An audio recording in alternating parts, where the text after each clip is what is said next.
ngày ní dương đừng giấy ông pi phơi make up cầm ai card môn chẳng video ní nhóm ăn giấy tháp để tao khi cua tại tinh make up brand bay ná đầm bay liệp tơi cầm ai card môn này con tay viết cứ chi vị thi nghe hay như tao nghe số ăn vót buồn được te đầm bay ca pi ca card môn và to pi ca make up chẳng đầm bay chi viên ca lang môn và to pi make up nè tao nghe thử chơi make up tao nú tầm mẹ nè đại miên bài lánh hay đừng môn chẳng nó không tìm xa bao nhiêuคือ make up ពីប្រភេទសម្រាប់អ្នកដែលមកឡាញ់ហើយនឹងឡើងមុនហើយនឹងអ្នកមុខធម្មតាប៉ុន្តែសួរថាអ្នកទាំងអស់គ្នាធ្វើមិនទៅបានដឹងថាអាណាសម្រាប់អ្នកមុខមុនអាណាសម្រាប់អ្នកមុខធម្មតាអញ្ចឹងនៅក្នុងទីផ្សារគេអាចនឹងសរសេរពាក្យថា non comedogenic ឬក៏ oily free ពាក្យពីរហ្នឹងមានន័យថាគ្រឿងផ្សំរបស់វាពេលដែលយើងលាបនៅលើមុខរបស់យើងទៅវាអត់ស្ទះរុនរោមរបស់យើងទេប៉ុន្តែគ្រប់ផលិតផលទាំងអស់គេមិនមែនចេះតែដាក់ពាក្យហ្នឹងនៅលើផលិតផលរបស់គេទេអ្នកទាំងអស់គ្នាអាចមានវិធីមួយទៀតដើម្បីស្វែងរកមុននឹងទៅទិញគឺយើង search Google សិនអាច search brand ដែលអ្នកទាំងអស់គ្នាចូលចិត្តឬក៏ search ជា general តែម្ដងថាតើ make up មួយណានៅក្នុងទីផ្សារដែលប្រើទៅកាត់បន្ថយការឡើងមុនចំណុចទី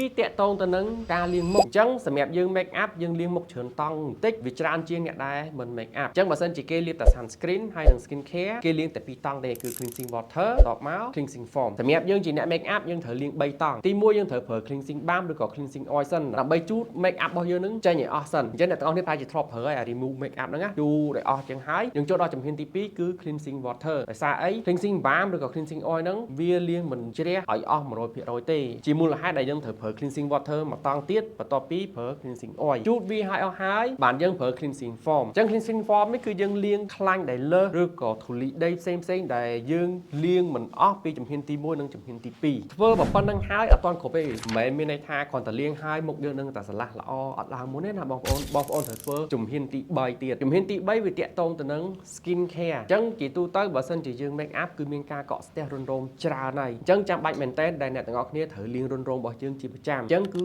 គេប្រើជាពពួកជំនួសកោសិកាជាពិសេសគឺ BHA ឬក៏ salicylic acid ទាំងឯងអញ្ចឹង skin care ទី1ដែលអ្នកទាំងអស់គ្នាគួរប្រើគឺ salicylic acid ជំហានទី2អ្នកទាំងអស់គ្នាត្រូវប្រើគ្រីមសំណើមដោយសារអីពេលដែលយើងជំនួសកោសិការបស់យើងហើយស្បែករបស់យើងរៀងស្ងួតតិចហើយក៏វារៀងស្ដើងតិចដែរអញ្ចឹងចាំបាច់មែនតើដែលយើងត្រូវបង្គ្រប់ជាតិទឹកឲ្យស្បែករបស់យើងវិញបើមិនអញ្ចឹងទេស្បែករបស់យើងនឹងស្ងួតពេកនឹងល្បកស្បែកឬក៏ភើចឈៀងឡើងមុនថែមហើយ skin care ទី3ដែលបងប្អូនគ្រូប្រើគឺលេការពារកម្ដៅថ្ងៃដោយសារតែពេលដែលយើងជំនួសកោសិកាទៅស្បែករបស់យើងនឹងវារៀងស្ដើងអញ្ចឹងវាងាយប្រតិកម្មជាមួយនឹងព្រះអាទិត្យវាងាយឡើងក្រហមរលាកចិញ្ចំក៏ដូចជាឡើងមុនថែមផងដែរអញ្ចឹងចាំបាច់មែនតើលេការពារកម្ដៅថ្ងៃហើយការជ្រើសរើសគឺយើងរើសពី SPF ចាប់ពី30ឡើងទៅហើយបើកាន់តែល្អលេការពារកម្ដៅថ្ងៃនោះគួរតែមានសារធាតុធ្វើឲ្យមុខរបស់យើងសផងដែរអូខេអញ្ចឹងវីដេអូថ្ងៃនេះគឺយើងមានតែប៉ុណ្្នឹងទេអរគុណសម្រាប់ការទស្សនាហើយខ្ញុំបាទដុកទ័ររិទ្ធនឹងជួបអ្នកទាំងអស់គ្នានៅវីដេអូក្រោយទៀត